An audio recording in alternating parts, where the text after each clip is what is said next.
गुरुर्ब्रह्मा गुरुर्विष्णुः गुरुर्देवो महेश्वरः गुरु साक्षात् परं ब्रह्मा तस्मै श्री गुरवे नमः तस्मै श्री गुरवे नमः तस्मै Shri Gurave Namaha. We are in Gyaneshwari, Bhagavad Gita, as explained by Gyaneshwar Maharaj. It's called Bhavartha Deepika, chapter 18, verse number 61. I think I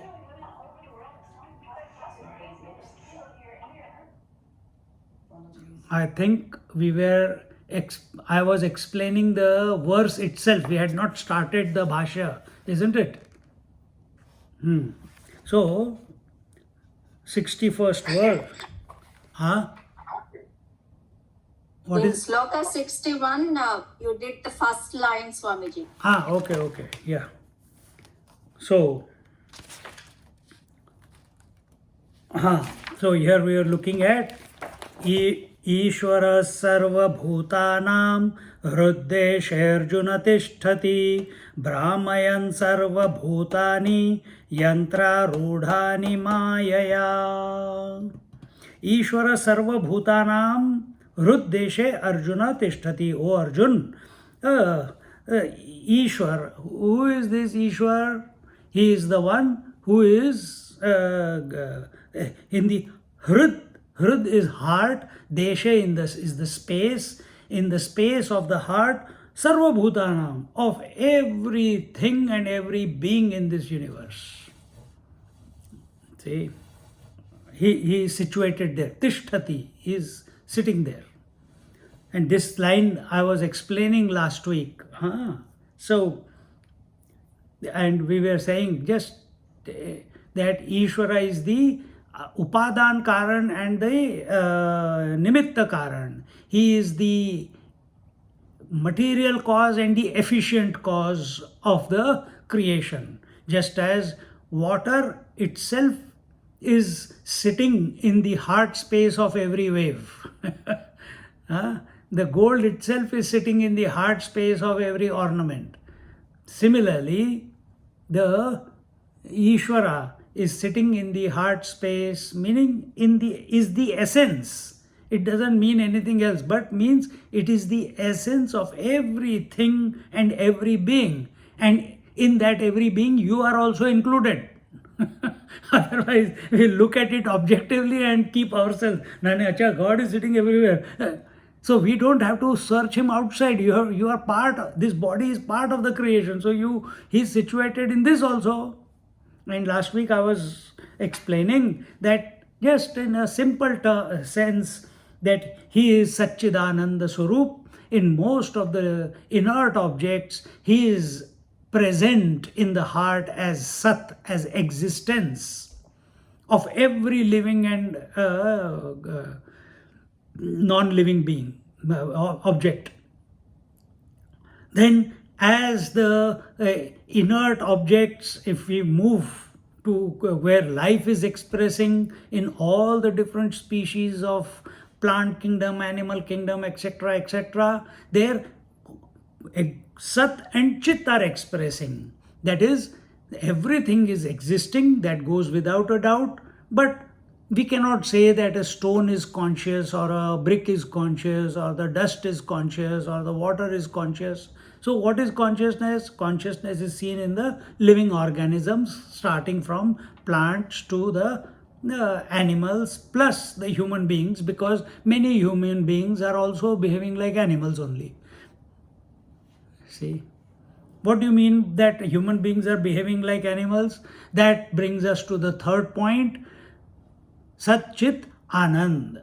Anand means when human being is living in devoid of smile and laughter and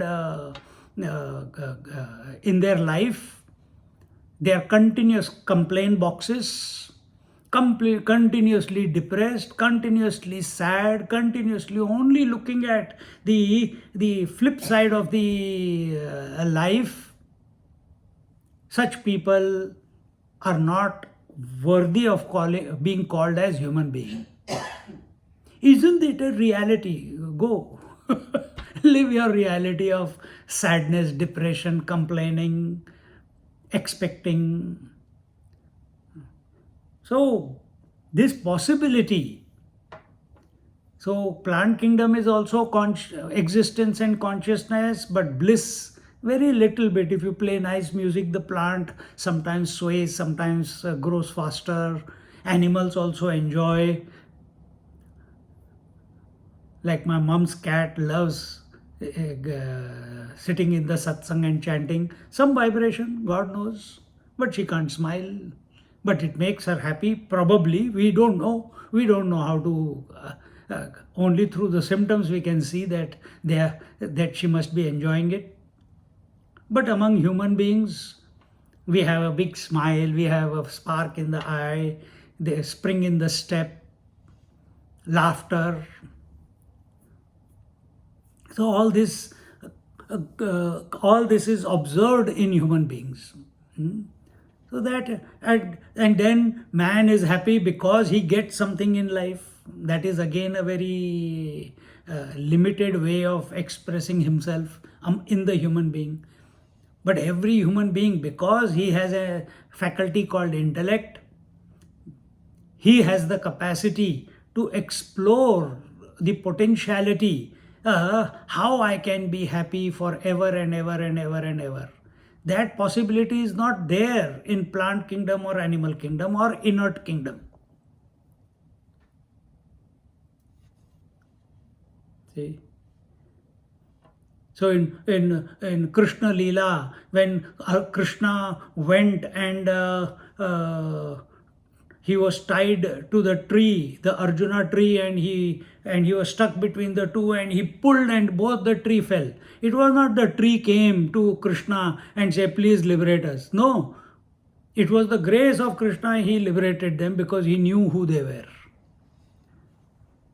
So inert kingdom, animal kingdom, plant kingdom, they do not have that choice which a human being has. Choice only with human being. So exercise that choice. We can think about it. We can assess our life. We can change our attitudes. We can change our actions. We can change our emotions. We can change our attention from outside to inside, etc. etc. So all these faculties are available consciously with human beings if they exercise them. Why? So as to be of the nature of happiness continuously without a break. That is the ultimate. And that does not mean only smiling and laughing. It also means being in silent.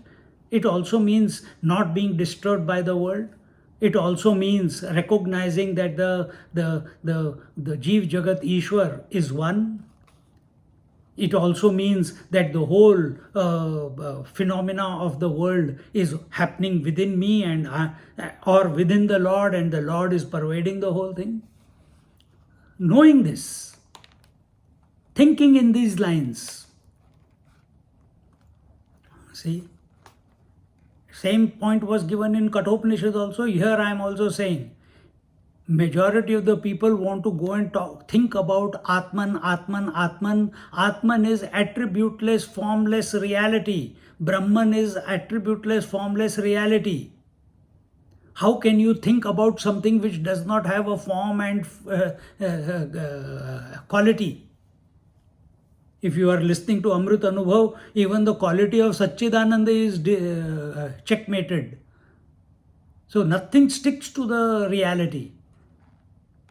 And as long as yesterday also we told you that as long as you consider yourself to be a body, a part, a product of this world, living in this world, accepting this world as real, then the maximum you can think, contemplate, meditate upon is the Iswara. Then it's by Ishvara's grace that we will go beyond. That will be told in the Kathopanishads next class. What is the step beyond and how to go, or what are the stages. So here when they are saying Ishvara Sarva Bhutanam, why didn't they say Atma Sarva Bhutanam? There are certain verses like that also, isn't it? But here it is easy. If I am an individual, there must be total. Who is that total? Iswara. And where is he located? He is located in the heart space of everything and everyone. Now, contemplate on this. What's so difficult? Even if you have a Lord Shiva or Lord Krishna or Lord Narayana or Lord Ganapati, it does not matter. Bring your attention to that principle. Whatever form it is dear to you, it does not matter. But understand the principle. Principle is Ishvara Sarva Bhutanam Hruddeshe Tishtati. It is located, it is sitting in the heart space of everything and being in this universe. That means he is sitting in our heart also. Brahmayan Sarva Bhutani Yantra Rudhani Mayaya. And sitting in the heart of everyone, everything spins around him. Here it is written, spinning them round by his divine power. You can take it that way. But I feel that it is incomplete.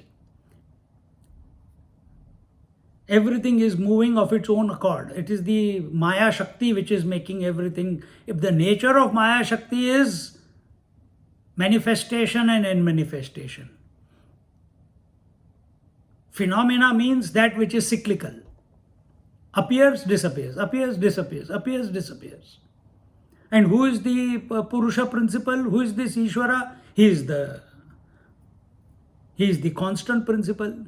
But even if we want to take, okay, I am the ego who is now listening, hearing, understanding, then who is Ishvara? If you want to think that way, let's give it a benefit of doubt. Who is this Ishvara? He is all-knowing. Who are we? We are the slaves of our mind. Who is Ishvara? Who is the master of his mind? And his mind is equal to potentiality, potency, is equal to Prakriti, is equal to his mind, is equal to his Shakti, all synonyms. So who is he? He is the wielder of his Shakti. Who are you? Who are subservient to the Shakti. And where is your potency? Where is your Shakti? All Shakti is only in your mind. The world is in the mind, the body is a concept of the mind, the breath is an idea of the mind, the thoughts are also expressions in the mind. Everything is in the mind. Bhutakash is only an idea in Chittakash. And Chittakash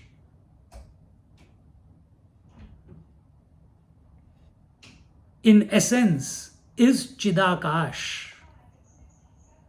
Is Chidakash. In essence. So what does it come to? Ishvara Sarva Bhutanam. Chittakash, Chidakash, Ishvara Sarva Bhutanam. So essence of everything is this Ishwar. In other places, Chidakash is the essence. See? This point will become clear tomorrow, next Wednesday. See? Brahmayan, making everything go around. Brahmayan Sarva Bhutani, making the whole world go around. Sarva Bhutani. Yantra Rudhani Mayaya. And he makes it go around and round and round. Now what is going round and round, you think? Tell me, speak, think loudly. What is going round and round? Waking, sleep, and Dream. Okay. Why don't you add samadhi also in it? Samadhi. Meditate. So 4. What else is going round and round? Life and death, Life and death are going round and round. What else? day and night, Day and night. time, space, and objectivity. Something. Time, space and objectivity is always there. Yes, there is one time, space, objectivity in waking, one in dream, and nothing in the sleep. But within this time, space and object, time is also going round and round. Monday to Sunday, Sunday again, Monday to Sunday. Chaturyuga is also cyclical, isn't it? Or gods also cyclically expressing. See, they are not permanent, only relatively permanent. Iswara is beyond that. When we are talking about God, those who have got a job description. Who doesn't have a job description? He is Iswara. Why not no job description? Because he is not under the clutches of his potentiality. Therefore, no job description. See? Our thinking, that is also cyclical. Only thinking in past or future, past or future, past or future.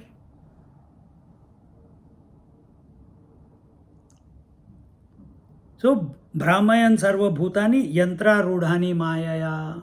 And it is because of, through his divine power, Maya is not necessarily negative. It is a principle. You have to understand it that way. No, ये तो माया का खेल है. It is the play of the Maya. Then take everything as a play and be happy. Why only certain things are play of Maya, rest of it is your creation? That's stupid. Everything is then play of Maya. But what is it? It's a divine play. It is a divine power. How can power of the Iswara be anything but undivine? Can it be undivine? Can the ornament which is made out of gold, can it be lusterless? Can it be anything but gold? Can a wave which is born out of the water, made from the material called water, cannot exist without water? Can it be anything but water? So can the potency, can the Shakti of the Iswara be undivine? It is not possible.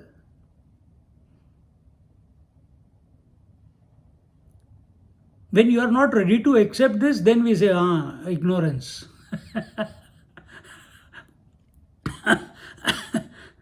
The word ignorance, Shankaracharya uses here, our Gyaneshwari Maharaj uses it as incomplete knowledge, because you are not ready to see that the potency of the divine has to be necessarily divine. See, this has to be thought through, not just superficially heard. There is a deep significance in that statement.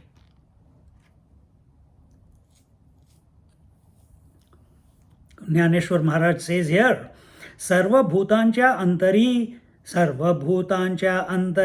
hridaya maha ambari chidvrutti cha sahasrakari udayala asezo avastha trayatin hi loka prakashuni ashekha anyatha drushti panthika tseva vile.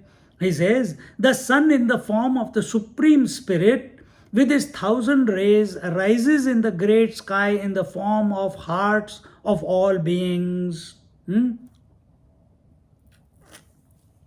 Of all beings, he illumines the 3 states of wakefulness, the dream and the deep sleep, and inspires the wayfarers in the form of embodied selves with false knowledge. What is the false knowledge? I'm the body. That I'm going somewhere, that I can reach somewhere. I put efforts. I'm awake now. I'm a dreamer now. Or I had a dream that I need sleep in order to function tomorrow. All this is the false knowledge. That we have to learn from the past. Past, oh yes, that is my blueprint of my life. My past is my blueprint. All this is false knowledge. Anything, any thought other than the self, or any thought which takes you away from the divine principle, is false knowledge. Now you take this statement and sit with it. This thought has come before also many times, but we have not sat with it and gone to its logical conclusion. The logical conclusion will be you will vanish. And you are scared of losing yourself. But realization means losing yourself, losing the acquired personality, losing the individuality, losing the identification with everything that we have created or it has happened for whatever reason, no blaming anyone. Losing that identity, which is based on references, losing all specificity and being non-specific. See? How many more ways we can tell? This is just one line, 2 lines I have read. But it just starts this contemplation, that we are, in essence, non-specific being. And living in the false knowledge that we are specific beings. The moment we accept as the specificity, immediately beginning and end. Immediately how to maintain the specificity. How to nourish this specificity. How to nourish everything that is associated with this specificity. That is how to nourish the extension which has been born out of this specificity. See how deep this, which one? Red pill or blue pill? How deep the matrix goes. We have to get out of this matrix of our mind. False knowledge is the matrix. Its matrix is crisscross. There's no conclusion. There can be no conclusion in a matrix other than recognizing that matrix is just a phenomena and you got nothing to do with it.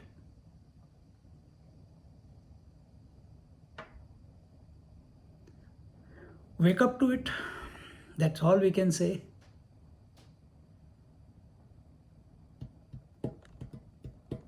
The sun in the form of the Supreme Spirit, in the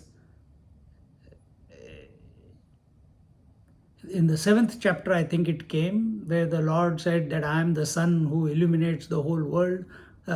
First I gave the knowledge to Lord Sun. So that sun, without sun, you cannot have the life that you are having. You cannot have the solar system, first of all. If the sun is not there, solar system is not possible. And Earth is only one part of the solar system. If solar system cannot exist without the sun, can Earth exist? No. If Earth cannot exist, what is your reality? So let's look at it from positive. If the sun is there, life on Earth is possible only because the sun is there. And when the sun is there, what is that state for evolved beings? What is the state called? Waking state. Many people sleep during the day till 12 o'clock, 1 o'clock, 2 o'clock. We are not talking about those people. We are talking about normal. So in the waking state alone, you can recognize that there are dreams. There is a dream state, there is a deep sleep state, there is past, there is future, there is a realization possible that I am stuck somewhere, that I want happiness. Everything is possible, isn't it, in the waking state? You can't have these thoughts in the dream. You cannot have these thoughts. You cannot be conscious, or you are, in general, you are not conscious, you are not aware in deep sleep or in dream. In waking, there is a possibility to shift your choices, to move yourself in a different direction, to discriminate, to remain awake is called waking. How can deep sleep be called waking?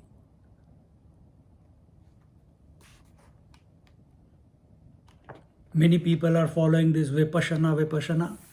All they are going to is niruddhamana, no mind. That is not the answer.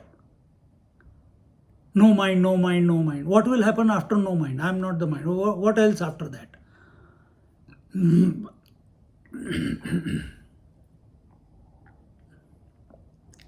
What else after that?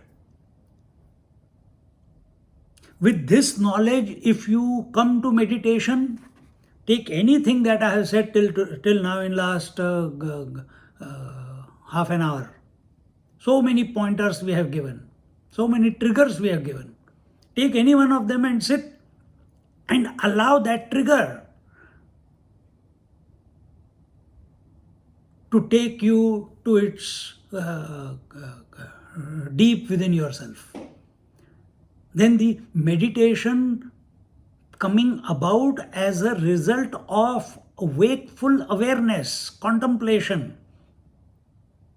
it will not allow you to go to Niruddha Bhumi. Nothingness is not a thing. We don't want to go to nothingness. We want to go to, we are the self. We don't even want to go to the self. But because we have considered ourselves to be specific, so we need to make a journey from specificity to non-specificity. But that journey is only in the mind. And so that it happens spontaneously one moment of grace is required. Not ego, not effort. It requires one to be completely effortless. And that effortlessness is being invoked by Iswara sarva bhutanam hruddeshe arjuna tishtati brahmayan sarva bhutani yantra rudhani mayaya. It is being invoked by when you start understanding this verse, you will understand everything is pervaded by that reality, by that Iswara. I am not the doer. The more you think about the Iswara, to that extent the ego is dissolving, the individuality is dissolving.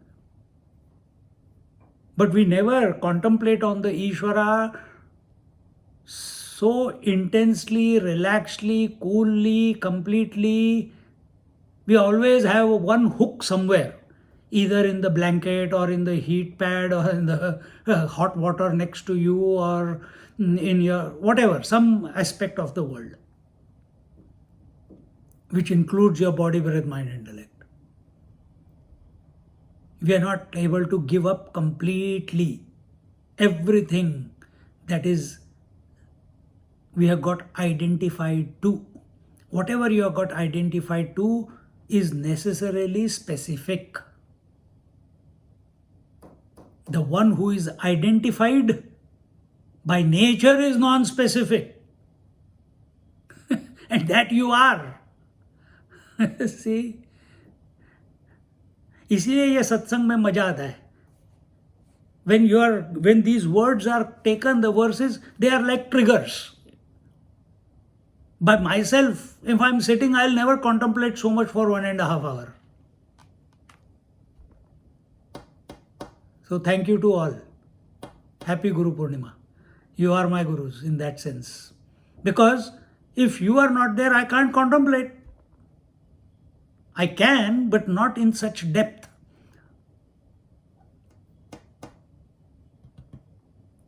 और तुम भी पक्के हो सबके सब, रोज पहुंच जाते हो. मेरे को भी मजा आता है. देखो.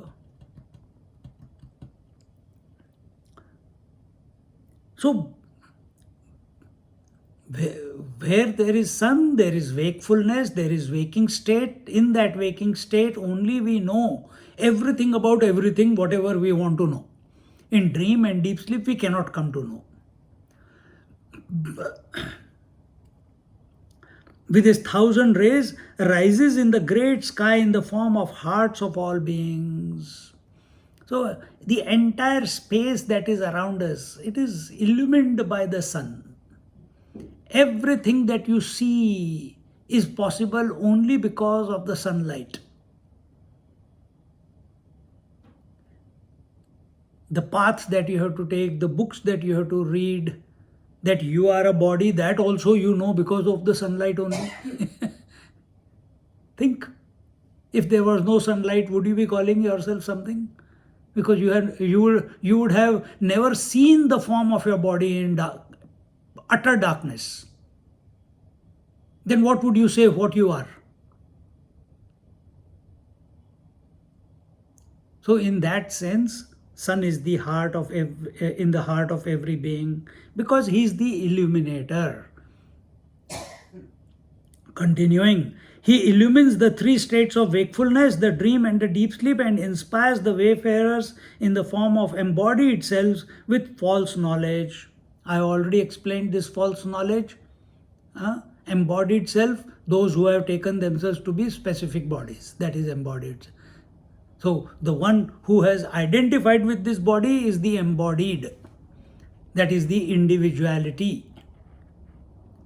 What is individuality? Individuality is that which has taken the Panchakoshas to be it. That is individuality. It has got identified. Continuing. Vedyodakatya sarovari Hakata Vishaya Kalhari Indriya Shatpadachari Jiva Brahmarate असोरूपक हेतो ईश्वरु सकल भूतांचा अहंकारू पांघरोनी निरंतरू उल्हासद असे स्वमायेचे आडवस्त्र लावूनी एकला खेळवी सूत्र बाहेरी नटी छाया चित्र 84 लक्ष तया ब्रह्मादि कीटांता अशेषाही भूत जाता देहाकार योग्यता पाहोनी दावी तेथ जे देह जया पुढे अनुरूपपणे मांडे ते भूततया आरूढे हे मी म्हणवनी. He says, he makes the lotuses in the form of the sense objects blossom in the lake of knowable objects and feeds them to the bees in the form of beings with 6 feet consisting of the 5 senses and the mind. This just analogy is being taken. He makes the lotuses in the form of sense objects. All the sense objects are lotuses. Blossom in the lake of knowable objects. So what are these? Where are these sense objects? Among all the knowable objects. What is the knowable object? Wherever your attention is. Right now, what are the lotuses? All the words are the lotuses.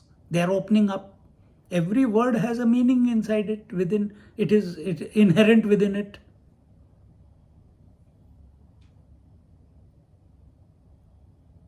We are all in the same room. Or we are all on the same computer. Same computer, same Zoom, because I have given you the password. But what you are looking is totally different to what I am looking. Where is my attention? And where is your attention? Is it on the screen? Is it on how many people are there? Is it on who is on the video on the front screen? Or is your attention on the topic of specificity? Non-specificity is gone, but you're still thinking about it. And oh, Swamiji saw that I'm not paying attention, so put the video off. Only listen. Then I can't come to know. पता है, सब कुछ पता चल जाता है यहाँ से. See? Blossom in the lake of knowable objects and feeds them to the bees in the form of beings. So, what do the lotuses?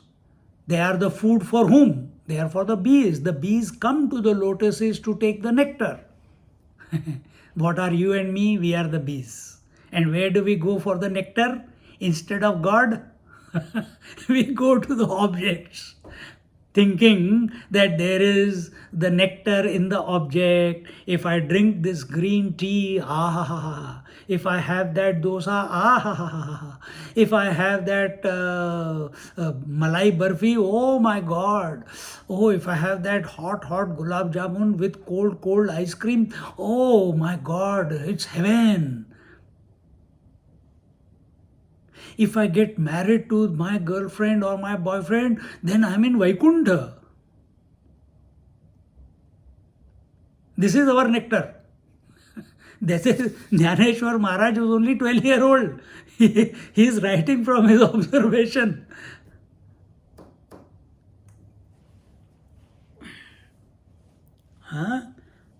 He makes the lotuses in the form of sense objects blossom in the lake of knowable objects and feeds them to the bees in the form of the beings with 6 feet consisting of the 5 senses and the mind. So who are these bees? Bees have 6 feet, 6 legs. What are ours with which we interact in the world? 5 senses and the mind. Hands don't take the nectar out of the objects.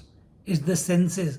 Oh, what a beautiful form. Oh, what a beautiful pizza. Oh, what a beautiful rainbow.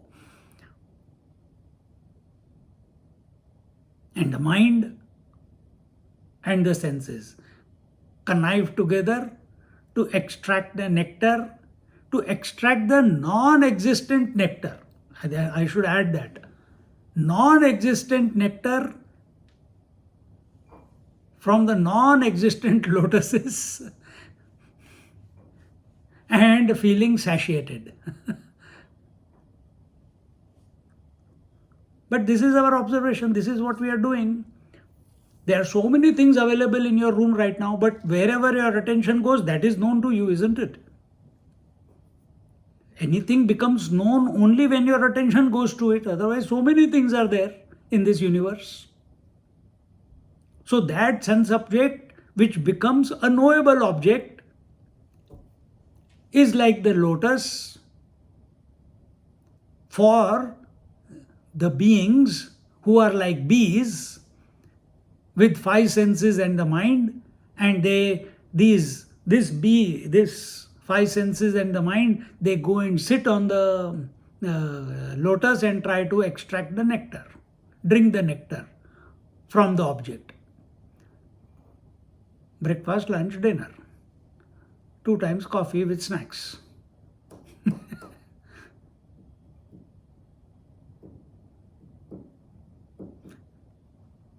Other examples you can imagine yourself. I don't want to rub it in every time. But if you can't think of examples, tell me and I can come up with hundreds of them from observation. This metaphor apart, God abides in the... So that was one example that Gyaneshwari Maharaj has given. Then he says, now keep that example aside. This metaphor apart, God abides in the heart of all beings, taking the form of egoism. He pulls the strings from behind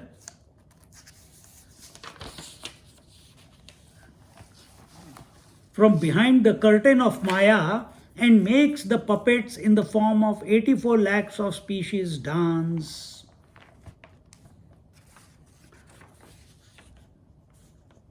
So what is he saying? God abides in the heart of Iswara Sarva Bhutanam. That is what it is. Hruddeshe Tishtati. So God is in the heart of all beings, inert or sentient, taking the form of egoism. What is this egoism?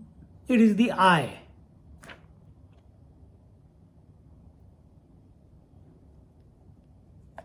So here, our experience of or acceptance of ourselves is being challenged by saying that if you think that you are an individual, no, that individual is nothing but the divine. If that wave is thinking that I am an individual, the wave is being told, no, you are the infinite water or you are the ocean. That ocean alone is expressing as the wave. That gold alone is expressing as the ornament. That infinite mud alone is expressing as the pot. That infinite divinity, the Lord, the Iswara alone is expressing as the individual. Now apply it on yourself. Where are you then? If God alone is expressing through you, you got no place. अरे अब मैं कहाँ जाऊँ?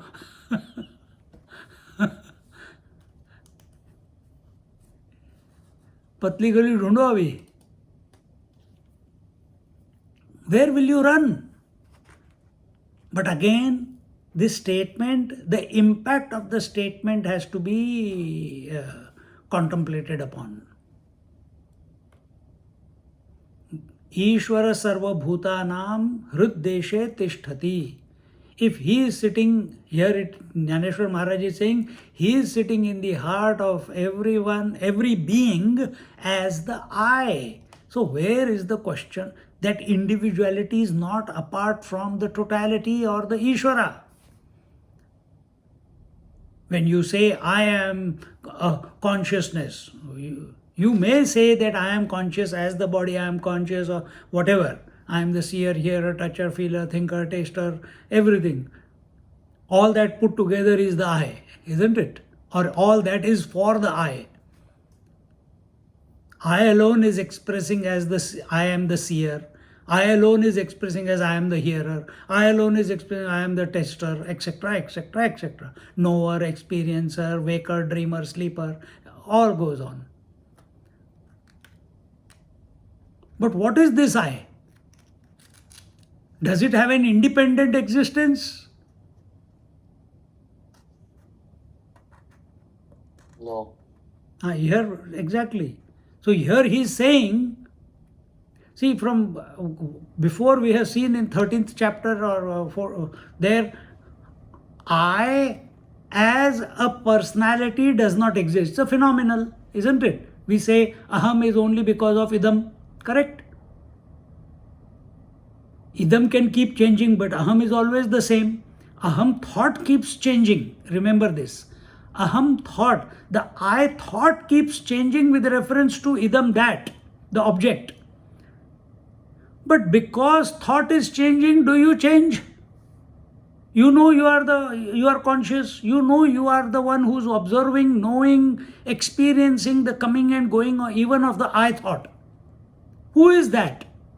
Because you think you are the thinking person, therefore individuality.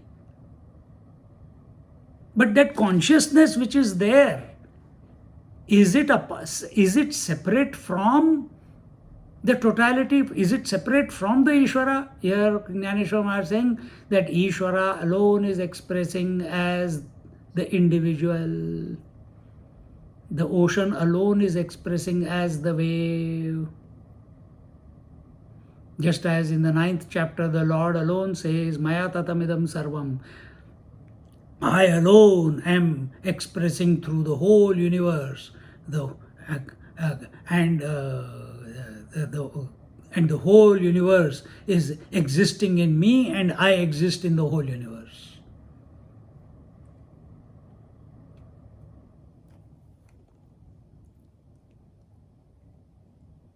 The space is, from material point of view,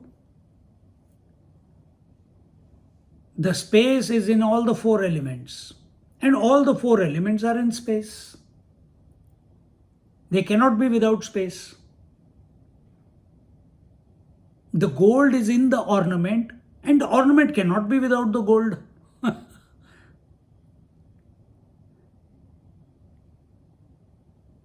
See? And when you talk about transcendence, gold can exist independent of ornament. That is Vedanta. But here we are talking from Iswara point of view, cause and effect point of view.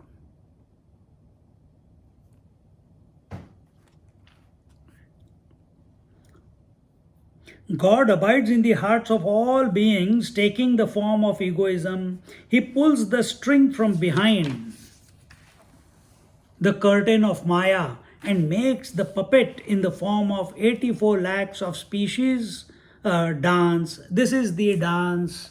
There is a beautiful book called Dance of Shiva by Subramaniam Swami from Kauai. He was a great American yogi whose teacher was Yoga Swami from Jaffna. The Hinduism today comes from that ashram in Kauai. He has written a book called Dancing for Shiva, Dancing with Shiva, something like that, or the Dance of Shiva. This is that dance. Either you take it as a problem. Gyaneshwari Maharaj is not taking anything as a problem. Waking, dream, deep sleep, waking, dream, deep sleep. It's a dance going on. Ta din din ta, ta din din ta, ta din din ta, ta ta ta ta din din din din, ta ta ta ta din din din din. Extend, elongate, shorten, a dance going on. Sometimes sleep is longer, sometimes waking is longer, sometimes dream is longer.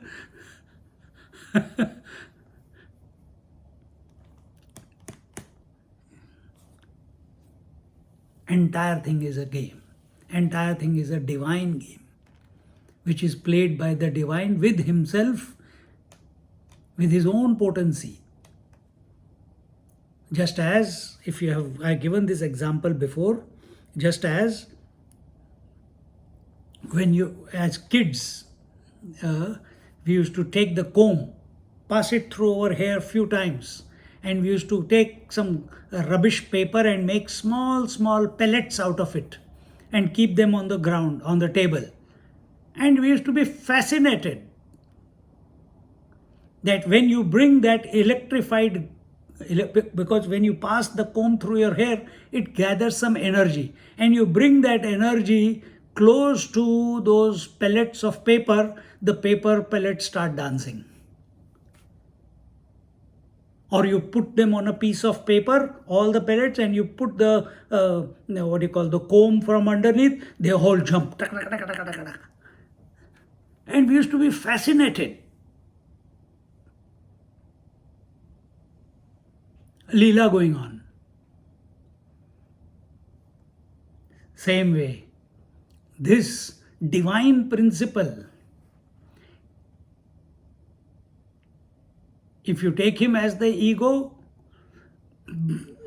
if you take the, in Ik Onkar, the word comes, Ik Onkar Karta Purukha. Karta Purukha. If you want to be the, if you want to, because you think you are a doer, you think there must be a bigger doer who is making this whole world go round. That doer is Iswara, Karta Purukha. He is the actual doer. If he alone is expressing through every being, can there be an individual doer? No. Except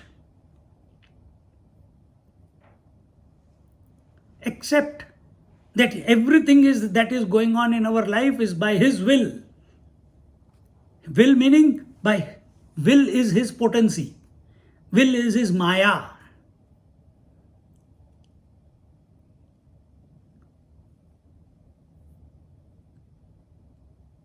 It is for this individual, the waker, dreamer, sleeper. Right now, you know, waking, deep dream and sleep come and go every day.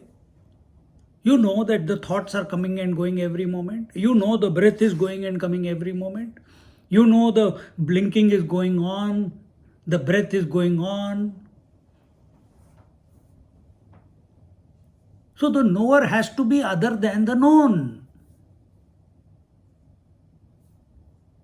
at a general level. So who is this? Who is this in whose presence everything is prompted into activity?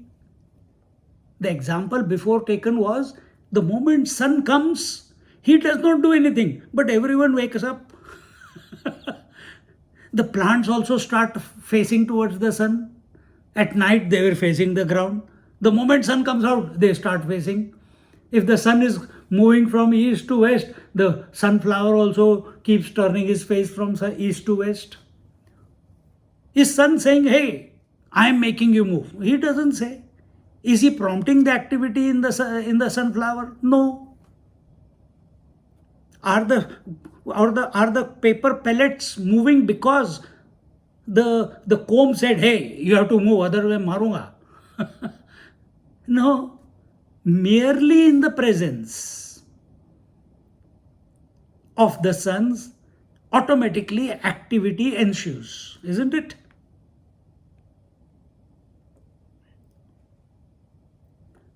Catch this within ourselves. Is there activity going on in the deep sleep? No. In dream, hyperactivity. In waking, controllable activity. Then if you go beyond the activity of waking, dream, deep sleep, if you take that as one cycle, that also you know.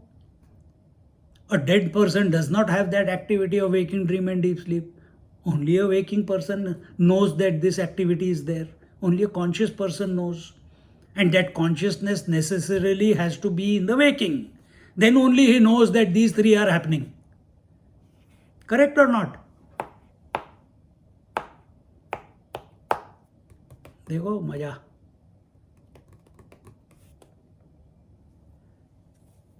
So just as in the presence of sun, all activity begins on the earth wherever the sun comes, similarly, wherever life happens, their activity begins. But who are you and me? What was the word used here?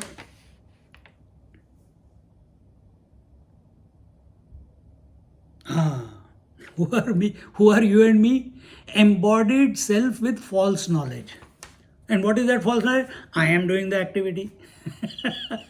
I am making my life happen. I am giving the lecture. I am listening. I am understanding.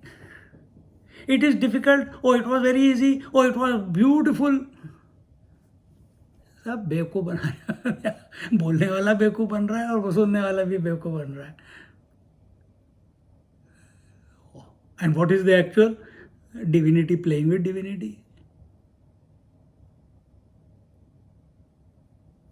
देखो. So if you understand these examples which I have just given with the comb and the thing, or the activity on the earth because of the presence of the sun, there is no instigator. Nobody is coming and say you wake up. But yet nature on the earth, life on the earth automatically wakes up, automatically gets initiated into activity. Exactly the same way. Exactly the same way. In the presence of Iswara, the entire universe gets prompted into activity.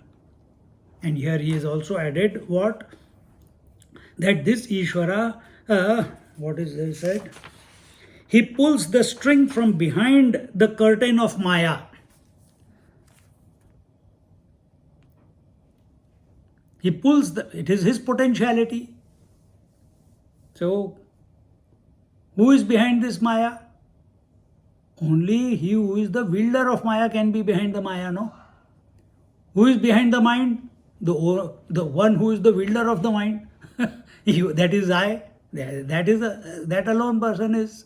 So that curtain of Maya and makes the puppets in the form, and through using the Maya, prompting the Maya, initiating the Maya, invoking the Maya,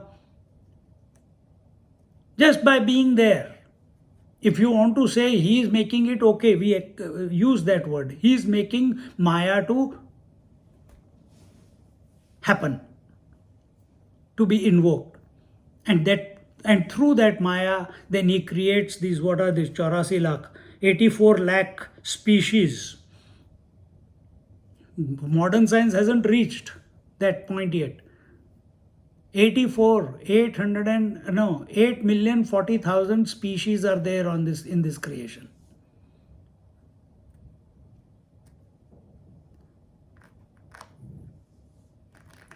Is it exact? I don't know.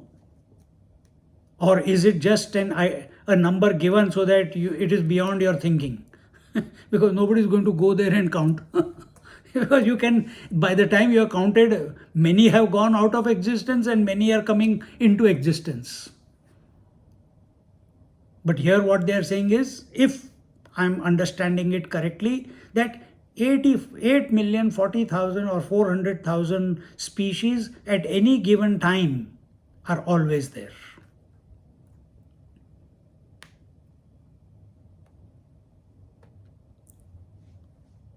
He invests all beings from God Brahma to the worm with body forms according to their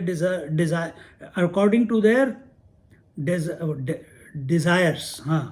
Whatever being is invested with a body appropriate to it rides the body with the notion, I am the body, including Brahma, including Indra, including all gods, Vayu, Agni, Surya, everyone has they feel, when they say, I am the sun, he has a purpose. I am the Brahma, he has a purpose, creator. I am Shiva, I am the destroyer, that is his purpose. I am Vishnu, I am the maintainer. We are not talking about Brahma, Vishnu, Mahesh here. These are fellows with job description. We are talking about Iswara. Iswara is their Papaji.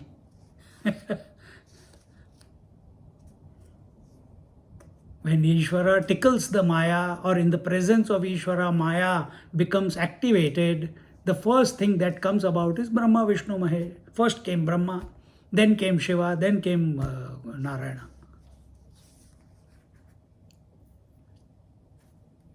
Along with their potencies, Saraswati, Lakshmi and Parvati. And so also all other gods. And everyone, you tell Brahmaji, you are of the nature of Iswara. Oh, blasphemy, blasphemy, I cannot be the Iswara. I came from his navel.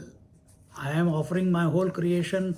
My job is to create. I keep creating, but I create as an offering to that source of mine, to that essence of mine. Who is that essence? I don't know. But there must be someone. I don't know how he will appear. Let's go to the Kshir Sagar. Let's go to the Kshir Sagar is the waters of the Vaikuntha. So let's go there on the banks of the Kshir Sagar and wait. We can only pray. If he wants to appear in front of us and bless us, he will come and appear and bless. What is that Kshir Sagar? The idea of individuality and Brahma, Vishnu, Mahesh, which is at the relative level you can think, maximum you can think. Where are these? Where is individuality and totality? Where is micro and macro ideas existing? Only in your mind. Then where do you have to go? You have to go and stand on the edge of the mind. Just like our James Webb telescope has gone to the edge of the universe. How many millions, billions of kilometers it has gone, and it is sending photographs which science has never seen before. Were they not there before? They were there, but never accessed. First time this vehicle has been able to reach that distance. Have we gone to the edge of the mind? Because the moment we go to the edge of the mind, we go to sleep every day. You have to get there consciously, deliberately, wakefully, with awareness. It cannot happen because it's an ego trip. You can get to the edge of the mind, edge of thinking, only by deep contemplation, where every aspect of the creation, micro or macro, is supporting that journey. Therefore, we take blessings from all gods, from parents, from people, from devotees, from the five elements, and then we go. That's our Sanatan Dharma. Because everything is included in the mind. You want to fight with everyone and then go to the edge of the, they'll keep pulling your lungi back. Hey, कहाँ जा रहा है? आजा इधर, आजा. अभी नहीं जाने देंगे. जब तक हमको नहीं लेके जाएगा, हम नहीं जाने देंगे. Until unless you don't take us along, we will not let you go. We will sabotage.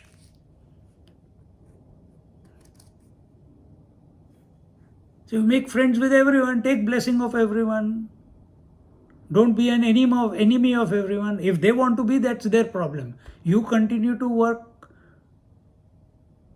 with inclusivity, with acceptance. And what is that acceptance?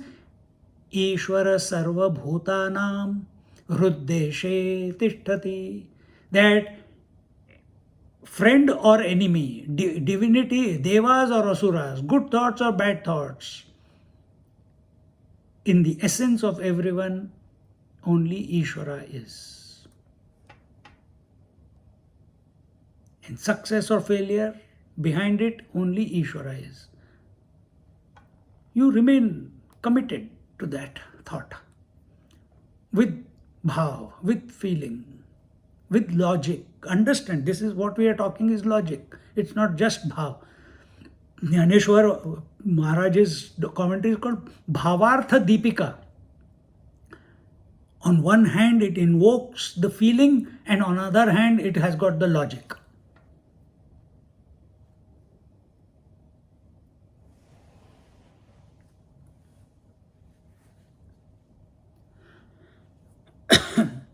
So, he invests all beings from God Brahma to the worm with body forms.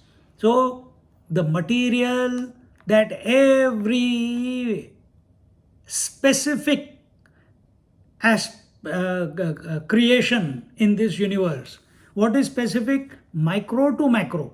Macro is what? Brahma, Vishnu, Mahesh. What is micro? Amoeba. Worms.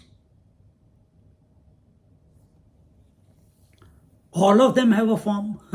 Brahmaji also has a form. Amoeba also has a form. Singular, cellular.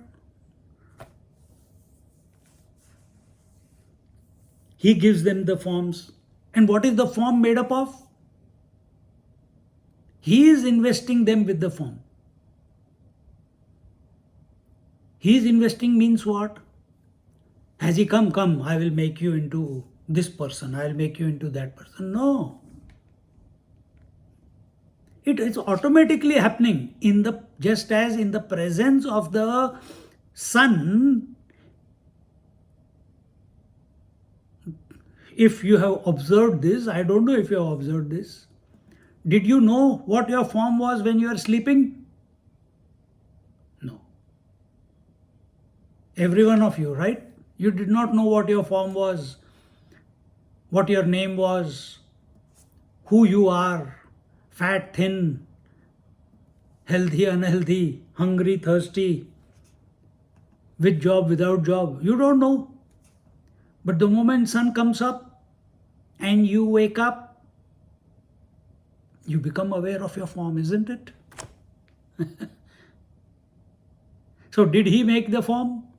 Did you make the form?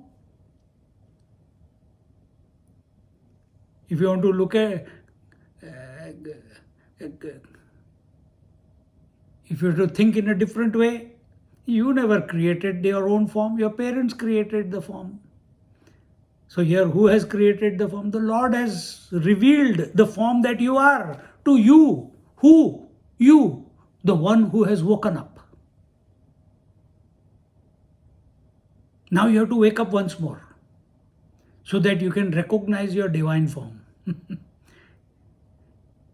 And what is that divine form?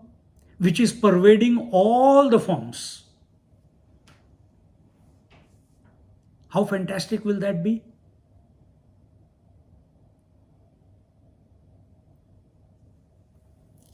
The moment wave recognizes that it is the ocean, that very moment, its language will be what we are just now talking. That I am in all the waves and all the waves are in me.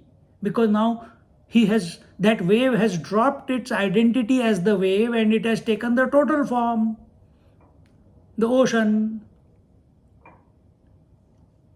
It doesn't have to go to every form and collect the nectar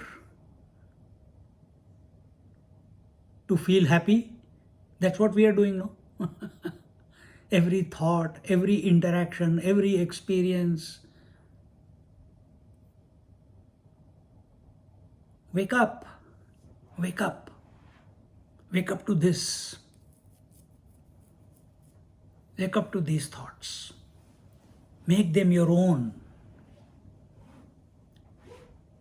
Listen to this again and again and again and again till it becomes an automatic contemplation which you, even if you want to push it out of your head, you cannot.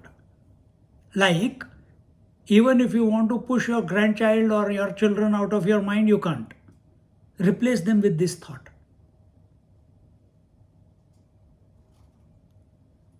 Then there it will not be my grandchild, it is the divine which is expressing.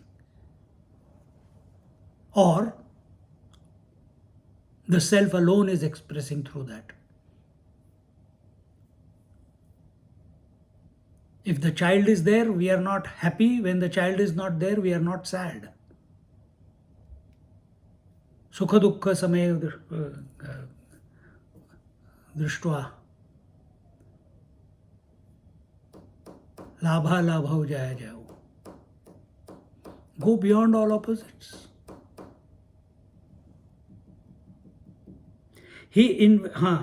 According to their desires, whatever being is invested with a body appropriate to it, whatever body we have got, it is appropriate for our unfoldment. Nobody wants his mother to be Hema Malini.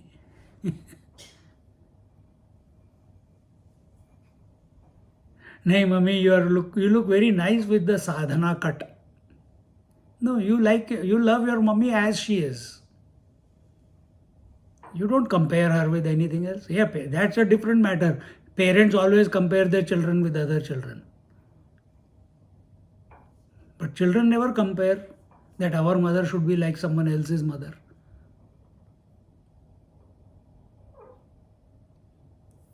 Similarly, Brahma ji never compares. Yaar, bore ho gaya creation kar ke, let me be a destroyer now. He can't. If he keeps thinking like this and becomes obsessed that I want to be a destroyer or I want to be a maintainer, repetition is leading to boredom. I am only creating.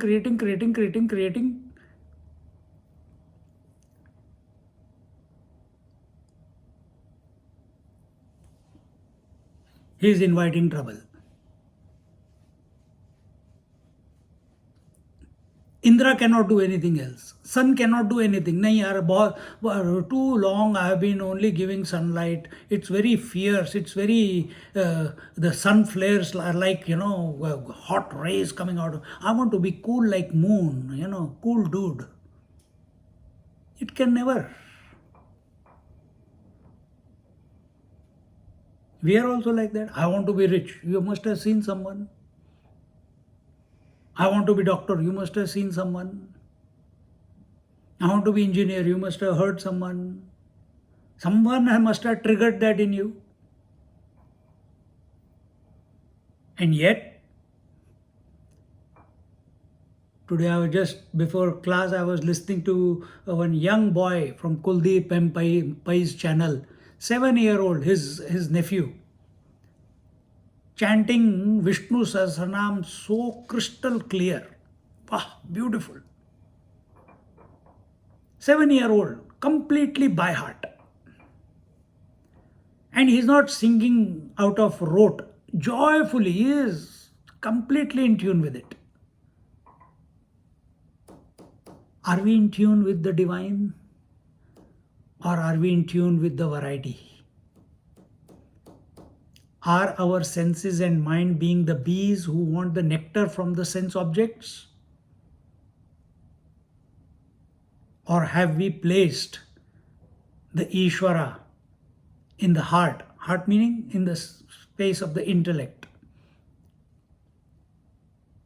Our intellect is contemplating, not allowing the mind and the senses to be out of control. But instead, intellect has made a decision. I want to contemplate on the Lord.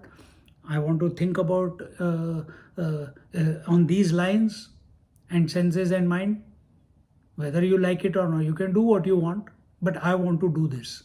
But senses and intellect have only one. Whatever your decision, they have to follow that. If they don't follow it, only when they know the decision of the intellect is not 100%, then they find a patli gali. If the intellect with bhav, with intensity, with conviction, with determination has decided, I want to contemplate on these ways and I want this to be my reality, I want to surrender to this reality, then the mind and senses have to withdraw from that which is temporary, which is the sense objects.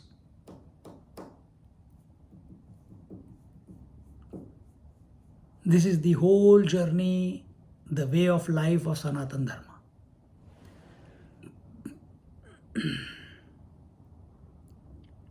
So he says, whatever being is invested with a body appropriate to it, rides the body with the notion, I am the body. Brahmaji also says, I am the Brahmaji. Vishnu says, I am the Vishnu. Shiva says, I am the Vishnu.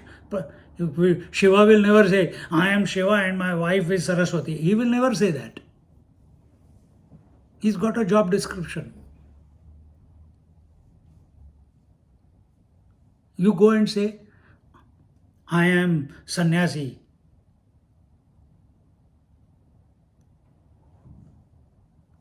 And this is my wife.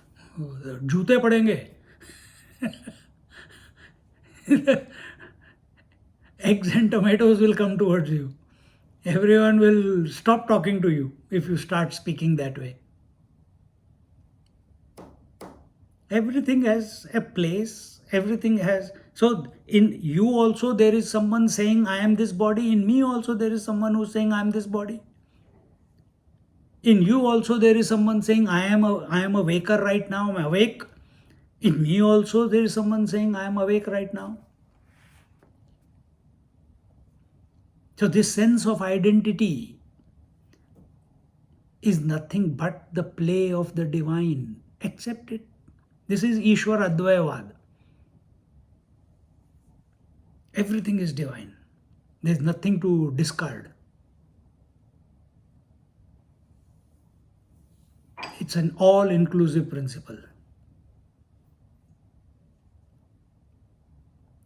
And in all inclusivity doesn't require language. Yet, for our benefit, this language is being used. The law, Iswara is everywhere. He's playing with himself. Yet, for our benefit, for the sake of play, he incarnates. Paritranaya sadhunam vinashaya dushkritam dharma sanstapnarthaya sambhavami yoge yoge. He keeps coming again and again. It doesn't have to.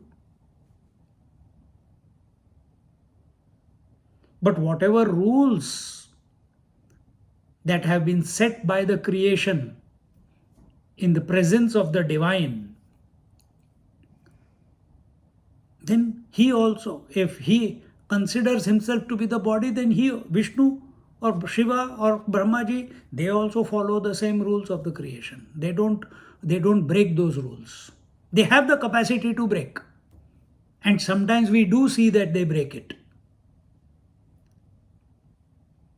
And similarly, we see many Mahatmas also, they also never try to break the rules of the creation, but sometimes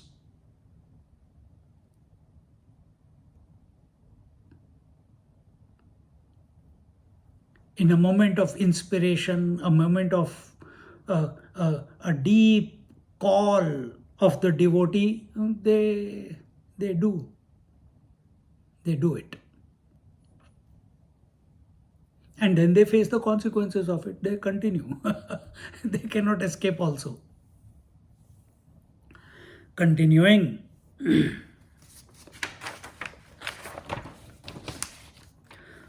सूत सूते गुंतले तृण तृणची बांधले का आत्मबिंबा घेतले बाळके जळी तया परी देहाकारे आपण पेची दुसरे देखोनी जीव आविष्करे आत्मबुद्धी ऐसेनी शरीराकारी यंत्रीभूते अवधारी वाहूनी हालवी दोरी प्राचीनाची तेथ जयाजे कर्मसूत्र मांडूनी ठेविले स्वतंत्र तेतिये गती पात्र होची लागे किंबहुना धनुर्धरा भूतांते स्वर्ग संसारा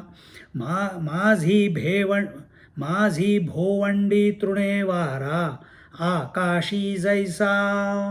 He says, just as the thread should get entangled in a thread, or a blade of grass should bind another, or a child should try to catch hold of its reflection in the water, so the self adopts that body form though separate from him, with the notion of identity with it.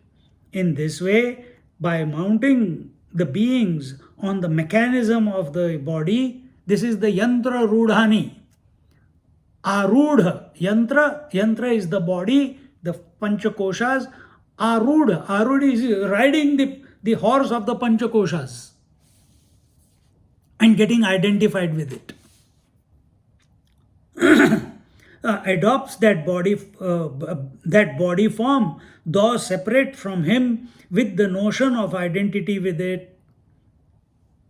Aren't you doing this? You got identified with the form of the husband or the wife, and then got identified with that form, and a new identity with reference to that form came about. I am a husband, I am a wife. Now you have forgotten that you are a man or a woman. Now you only live as a wife or a husband, and a wife and husband can never be happy as long as they think they are wife and husband. But if they accept that they are a man or a woman first, these are only roles, automatically everything will sort out. There will be no insistence, there will be no possessiveness, there will be no emotional blackmail, there will be no dependency.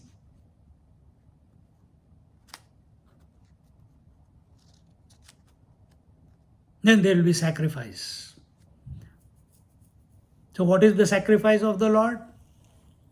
He becomes many and plays with himself. And what is our sacrifice? From manyness we have to go to the one. That is our sacrifice. That is our tapasya. His tapasya is to become many. Our tapasya is to go back to one. Game goes on. We go back to one in deep sleep every night, but we don't know it. This game is going on. Catch the game. Catch the game.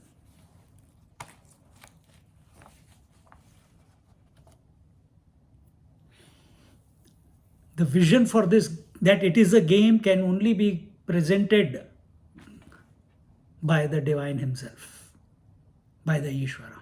Contemplate on him. Think in this manner. Understand how he has himself through his potency become the many.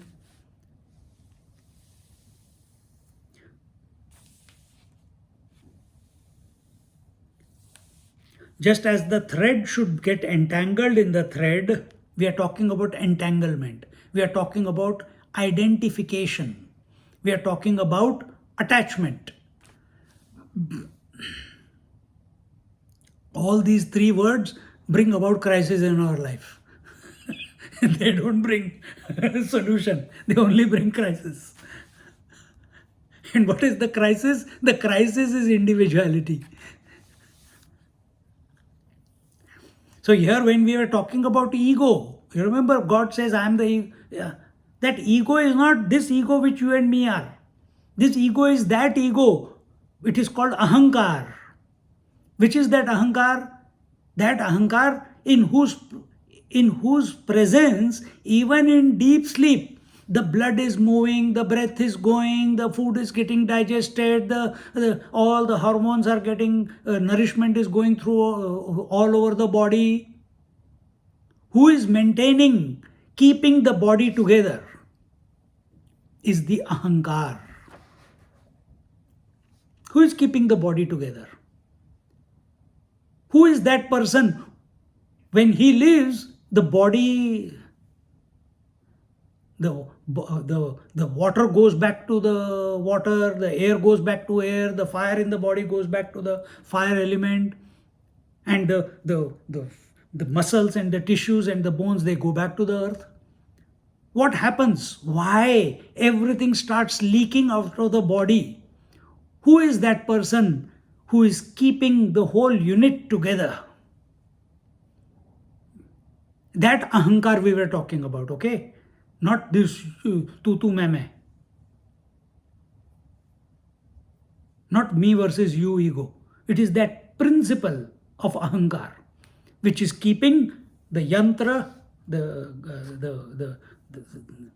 punch, the composite 5 sheets together.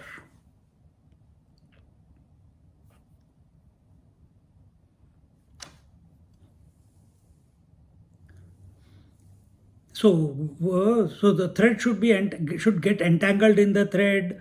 So that is a principle. The principle of ahankar. What is the principle of ahankar? That I'll explain. That is, in technical terms, it is reflected consciousness. If you are here it is told, or a child should try to catch hold of its reflection in water. When you are in front of the mirror, when you are looking at the water, you will see a reflection, isn't it? Can you avoid it? Did you create it? So the reflection of the divine in this yantra, in this body, is that ahankar, that ego. It is the general principle. Wherever there is a medium available, reflection will happen, depending upon the capacity and reflective capacity of that object. In body, that reflection is not seen. In senses and mind, it is not possible. You can suss it, but you can't catch it. But in intellect, you can catch it, the reflection. So you are told, control your senses, control your mind. All this satsang is not for your senses. It is not for ears. It is not for mind also. It is for the intelligence within you.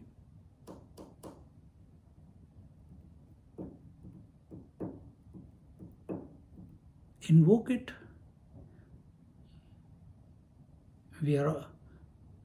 Why should I say we? You are all intelligent people. I am Buddhu. You are all intelligent. Otherwise, you cannot be in the careers and positions in life that you are right now. So that capacity to contemplate, capacity to focus, capacity to see through to a correct conclusion, whether it is a project, whether it is a patient, whether it is a tooth to be taken out, you are completely focused. You never take out the wrong tooth. You become very, very aware of the comfort of the patient also. You are very aware of all your staff and your bosses, and yet work towards coming to your a positive solution to your project. Same way, you come on this planet. Who brought you? He brought it. He only prompted the parents to create the yantra. He create the body.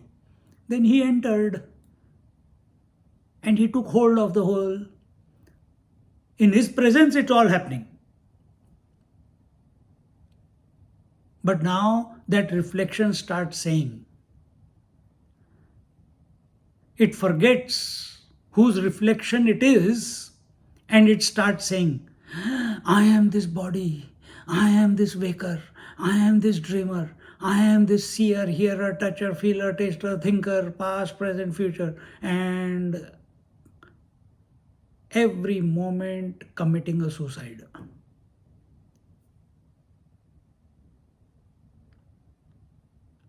And both the positions you are experiencing. Who is maintaining your body in the deep sleep? You are not thinking. Or why only deep sleep? Even in waking, you are busy playing with all the toys in the world. But who is maintaining everything inside? Who is keeping the body together? That is the true, the ahankar. Then who is this specific, I am only this, I am only the father, I am only the mother, I got my duties, I got this to do, I got that to do. This is the one who has identified with that which is not there. Just like that child, what does it say here? The child, where are we?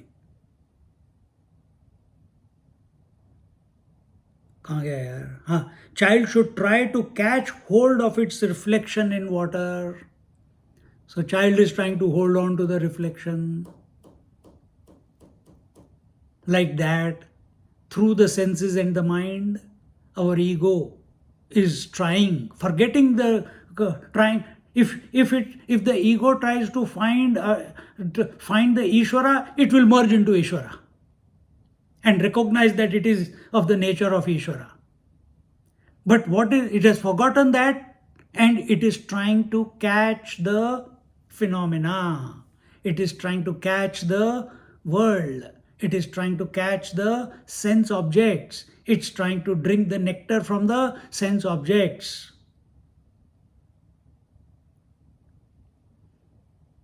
Now, what do you expect when you go that way? What do you expect if you put your finger into the fire? What will happen? Burn. If that child is trying to catch the reflection, what will it lead to? Initially frustration, and if he is foolish enough, he will dive into the water to catch it.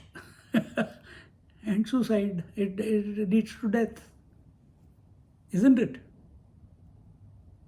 Are we diving into objects again and again and again and again by way of thoughts? Are we? How many times from birth till now we have committed suicide? How many times from birth till today we have genuinely thought, but thought of the divine as our essence, as our substratum, as our being, as our oneness with Him. The depth of emotion that we show towards food, commitment that we show towards our food, attachment we show towards our relationships, towards our body, towards our house, towards our bed, towards our side of the bed, towards our cushion. I can go on. Have we ever contemplated on the divinity, on the Iswara, with that feeling of possessiveness, with that feeling of attachment, with that bhava that you alone are? I am nobody. That my sense of duty, yes, I understand all these things are there, but my ultimate sense of duty is to recognize that you alone are me. And that only you can best give that vision. So please grace me so that I can continuously think about you. Have you ever thought like that deeply enough? If you do it once, transformation will happen.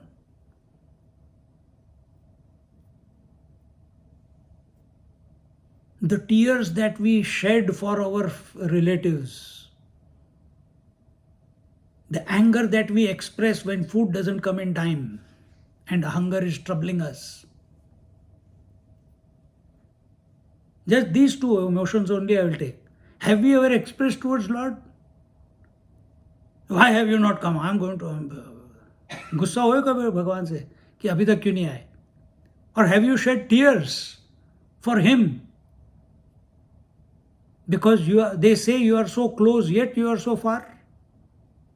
Where am I going wrong? Why has your grace missed me? If it is everywhere, why is it missing me every time? सोचो, जरा हटके सोचो यार, जरा हटके सोचो. Don't get addicted to what I am saying.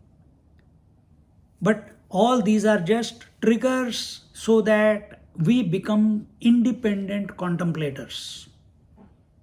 Gita is not making you dependent on it. All the verses in Gita are only prompters,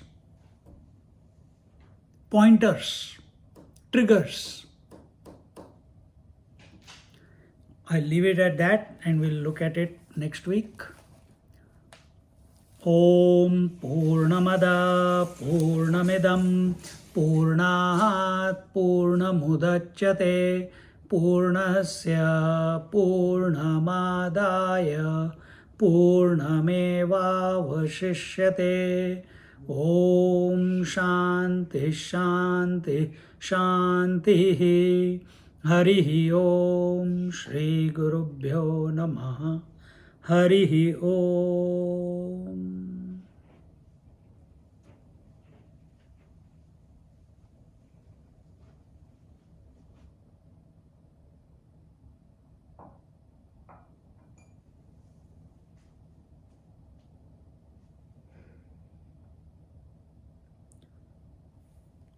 Hari Om.